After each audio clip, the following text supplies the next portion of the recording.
तो इस वीक का जो कैंडल बन चुका है, यहाँ पर हम लोगों को एक बुलिश मतलब पॉजिटिव सेंटीमेंट के साथ मार्केट क्लोज होता हुआ दिखाई दे रहा है। लेकिन ये पॉजिटिव सेंटीमेंट जो है वो मार्केट को ऊपर लेके जाने के लिए सक्षम है या नहीं, ये हम लोगों को पता चलेगा ओपन इंटरेस्ट के डेटा के हिसाब से। फिलहाल उस तरीके का ओपन इंटरेस्ट का डेटा बना नहीं है, तो हम लोगों को क्या करना पड़ेगा, आने वाले वीक में मतलब कल के दिन के बाद मार्केट में किस तरीके का एक्टिविटी होता है ये पहले देखना पड़ेगा, और फिर एक्टिविटी अगर बढ़ता है तो ही अपसाइड के मोमेंटम को कंटिन्यू कहा जा सकता है। फिलहाल के लिए जिस तरीके का डेटा बन चुका है वो इमीडिएट डाउनसाइड इंडिकेट नहीं कर रहा है, लेकिन कल के दिन अगर डेटा में चेंज होता है तो हम लोगों को आने वाले वीक में डाउनसाइड का मोमेंटम क्यों देखने को मिल सकता है। अगर आप प्राइस एक्शन के हिसाब से देखोगे तो यहाँ पर एक डाउन साइड का मोमेंटम इंडिकेट हो रहा है, पहला पॉइंट। दूसरा पॉइंट हम लोगों को यहाँ पर अगर आप देखोगे तो एक इनसाइड कैंडल बन चुकी है। तो ये जो दो पॉइंट है ये हम लोगों के लिए प्राइस एक्शन के हिसाब से नेगेटिव हो चुके हैं। तो इसका ट्रिगर पॉइंट कब मिलेगा, जब मार्केट 19,000 के लेवल के नीचे आ जाएगा। तो उसके नीचे क्या हो जाएगा, ओपन इंटरेस्ट का डेटा भी हम लोगों को सहारा देगा, और फिर उसके बाद मार्केट में ये डाउन साइड का मोमेंटम देखने को मिल सकता है। यहाँ पर बहुत ही crucial point psychology point of view से हम लोगों को देखने को मिल रहा है। पहले इस पॉइंट को समझ लीजिए। यहाँ पर इस पॉइंट को अगर आप समझ लेते हैं तो आने वाले समय में आपका एनालिसिस थोड़ा आसान हो जाएगा। जैसा मैंने आपको बताया हुआ था, ये कंटिन्यूअस एक डाउन साइड का मोमेंटम था, उसके बाद मार्केट रिट्रेस हो गया। अभी इस रिट्रेसमेंट के बाद मार्केट डिसाइड करेगा कि मार्केट को अपसाइड का मोमेंटम कंटिन्यू करना है या डाउन साइड का मोमेंटम कंटिन्यू करना है। अभी इसको प्राइस एक्शन में कैसे समझना है, इसका एक ट्रिक मैं आपको बता देता हूं। यहाँ पर मार्केट ने जो स्विंग हाई बनाया हुआ है, अगर मार्केट इस लेवल के ऊपर निकलता है तो मार्केट अपसाइड को कंटिन्यू कर सकता है। इसके पीछे का लॉजिक समझिए। यहाँ पर मार्केट में सेलर लोगों ने अपने पोजीशन बनाए हुए थे सेल के।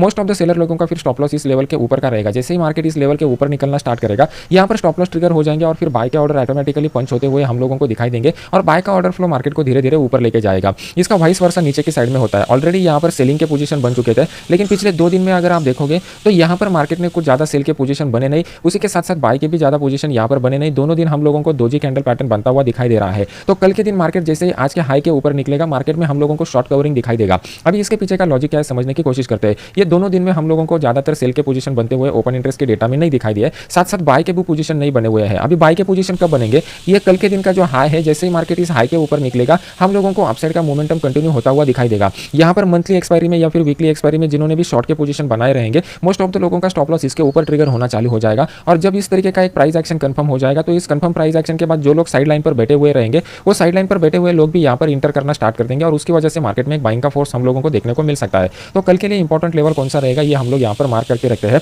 इसी लेवल के करीब हम लोगों को एक अच्छा खासा अपॉर्चुनिटी देखने को मिलेगा। अभी हाई प्रोबेबिलिटी क्या है कि कल के दिन मार्केट गैप अप ओपन हो सकता है, लेकिन अगर मार्केट गैप अप भी ओपन नहीं होता और इस लेवल के ऊपर निकलता है, मतलब 19,233 के लेवल के ऊपर, तो यहाँ पर अपसाइड का मोमेंटम कंटिन्यू होता हुआ दिखाई देगा। क्योंकि अगर आप देखोगे तो मार्केट ने ये जो स्विंग लो बनाए हुए थे, इस स्विंग लो का मार्केट ने ब्रेकआउट दे दिया है, लेकिन यहाँ पर हम लोगों को एक फॉल्स ब्रेकआउट देखने को मिल चुका है। इस फॉल्स ब्रेकआउट का हम लोगों को ज़्यादा कंफर्मेशन ये हैमर कैंडल पैटर्न दे रहा है। तो जैसे मार्केट इस लेवल के ऊपर निकलेगा, हम लोगों को कंटिन्यूअस अपसाइड का मोमेंटम देखने को मिलेगा। अगर इस लेवल के ऊपर निकलने से पहले मार्केट डायरेक्ट गैप अप के साथ खुल जाता है तो कैसे ट्रेड करना पड़ेगा, इसको समझने की कोशिश करते हैं। तो ऊपर की साइड में अगर आप लोग देखोगे तो हम लोगों को एक इंपॉर्टेंट रेजिस्टेंस लेवल दिखाई दे रहा है। मार्केट ने इस लेवल को मल्टीपल बार टेस्ट किया हुआ है, तो हम लोगों को ज़्यादा आसानी हो जाएगी। अगर मार्केट 19,270 के लेवल के ऊपर निकलता है तो अपसाइड का मोमेंटम यहाँ पे कंटिन्यू रह सकता है।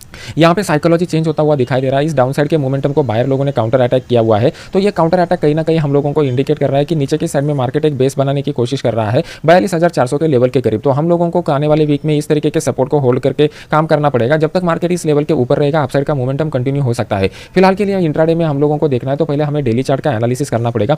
डेली चार्ट में अगर आप पिछले 3 दिनों का मार्केट का मोमेंटम देखते हो तो तीनों दिनों में आपको क्लियर कर दिखाई दे रहा है कि मार्केट जो है वो कंटिन्यूअसली दोजी कैंडल बनाते जा रहा है। ये हमें इंडिकेट कर रहा है कि मार्केट में इनडिसीजन का फेज बन चुका है। ये इनडिसीजन क्या इंडिकेट करता है कि मार्केट के जो बायर और सेलर है दोनों में कन्विक्शन नहीं है, क्लैरिटी नहीं है। तो हम लोगों को क्लैरिटी कब मिलेगा, जब मार्केट इस लेवल के ऊपर जाके सस्टेन होना स्टार्ट हो जाएगा और फिर ओपन इंटरेस्ट के डेटा में पुट की साइड में वैसा राइटिंग का पोजीशन बनता हुआ दिखाई देगा। तो ये हम लोगों को अपसाइड का प्रोबेबिलिटी ज्यादा बनता हुआ दिखाई देगा। अभी फिलहाल अगर आप देखोगे तो इसमें पॉजिटिव पॉइंट कौन कौन सा है, तो पहला पॉजिटिव पॉइंट हम लोगों को ये क्लियर कर दिखाई दे रहा है कि मार्केट गैप अप के साथ ओपन हो रहा है। इसका मतलब मार्केट में पॉजिटिव सेंटीमेंट है। दूसरा पॉजिटिव सेंटीमेंट ये है कि मार्केट जो है उसका जो क्लोज हम लोगों को मिल चुका है देखने को, वो हायर क्लोज मिल चुका है। तो ये भी हमें इंडिकेट करता है कि पॉजिटिव सेंटीमेंट बना हुआ है। लेकिन सबसे इंपॉर्टेंट हमारे लिए जो नेगेटिव पॉइंट यहाँ पर डेवलप होते हुए दिखाई दे रहा है कि यहाँ पर हम लोगों को रियल बॉडी बनता हुआ नहीं दिखाई दे रहा है। मतलब लोग यहाँ पर बाय करके पोजीशन को कैरी फॉरवर्ड करने की कोशिश नहीं कर रहे हैं। इंट्राडे के मोमेंटम में ही वो अपना पोजीशन स्क्वायर ऑफ करने की कोशिश कर रहे हैं। यहाँ पर अगर आप देखोगे तो एक अपसाइड का मोमेंटम डेवलप हो चुका था। ऊपर की साइड में हम लोगों को 2 रेजिस्टेंस पॉइंट मिल रहे हैं और नीचे की साइड में हम लोगों को 2 सपोर्ट के पॉइंट मिल रहे हैं। तो इसको टेक्निकल लैंग्वेज में एक रेक्टेंगल पैटर्न भी आप कह सकते हो और उसी के साथ साथ इसको flag with the pole pattern भी कह सकते हो।